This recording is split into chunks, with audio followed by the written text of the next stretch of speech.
everyone. I wanted to provide a video walking you through one of the first activities in CareTracker after the textbook has you navigate the help area. And the reason for that, I just wanted to share a couple of tips on navigating the environment as well as submitting your assignment to me at the end of each week. So first and foremost, I do ask that you open up Microsoft Word because everywhere that you're told to print and after every activity, you're going to need to take a screenshot and submit that in a single Microsoft Word document. So I've opened up a document here and I'm on activity 2-5. So I'm going to go ahead and type that, enter to the next line, and then we'll come back to that in a second. So here I am in CareTracker, and again, this is activity 2-5, the operator audit log. So the instructions tell you to click the administration module, and I know that when you're looking at the screen, until you get used to the language to know which, where the modules are and what the lingo consists of, it's a little bit difficult to find what you're looking for. So you can use the find feature on your computer by clicking your Control F button. Mine's Command F because I have a Mac, but it will allow you to search for phrases on that page. So administration, maybe I couldn't find where my administration was. It just kind of blinked out quick on me there. It will highlight that for me so I can see that that's the administration module. And it will work for any of the other things you might be looking for as well. If you were looking for prescriptions, you just type that in and that will come up. So that's one really helpful tip when you're looking all around the screen and you can't seem to find what they're asking you to click on. So we're going to go ahead and click on that administration tab. And then our second step says to click the operator audit log link under the security logs. That brings me to my second tip. I do suggest that you read through the entire step before you start clicking on anything, because our instant nature when we see click the operator audit log is to start looking for the operator audit log. But if you keep reading, it will tell you that its location, which is under the security logs. So then you can just go through and read your headings, and then you can find it rather quickly. While that's populating, it's going to take just a second. One of the other tips that I wanted to share, it's a little bit difficult to toggle back and forth between two tabs in your computer if you're trying to complete the activities in one tab and read the instructions from the ebook on another one. So an option for you would be to download the VitalSource Bookshelf app on your phone or Kindle or an iPad, which is what I've done. I've downloaded the book onto my Kindle so that I can see the instructions in front of me while I have CareTracker up on my full screen.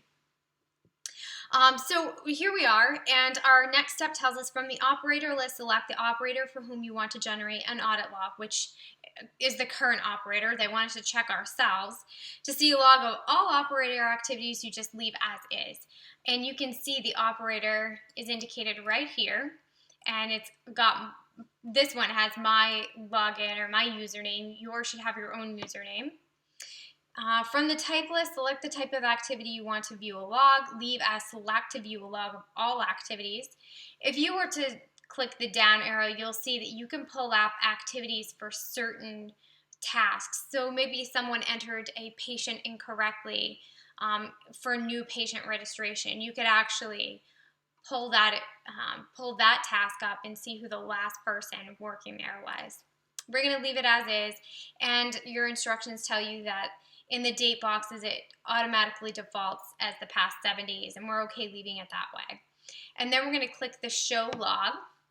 It'll search really quick, and then it will pull up the log.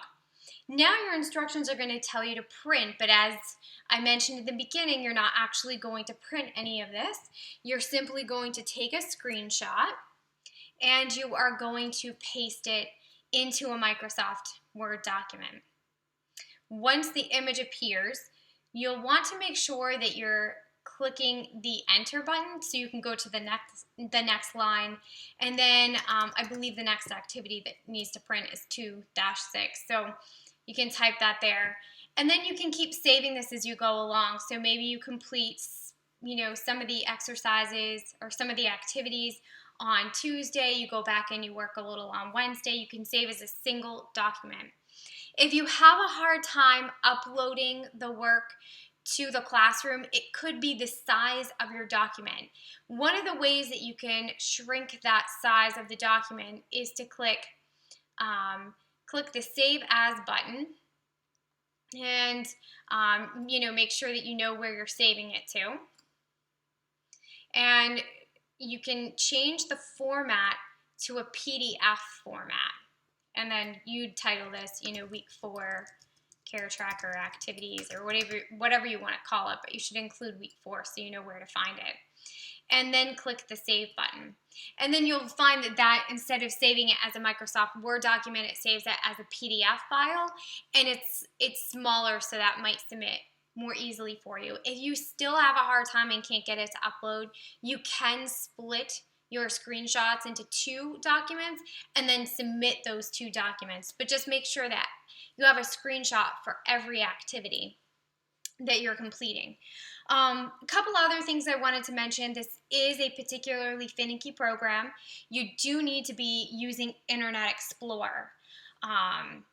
And I have a Mac, so I had to go through some additional steps. If anyone has a Mac, please send me an email, and I will share with you how you can get around this issue. And essentially, you'll have to register using another computer, and then I can give you the steps that you need to access this in a developer mode from a Mac, still using Safari, but the computer program will think that you're accessing it from Internet Explorer.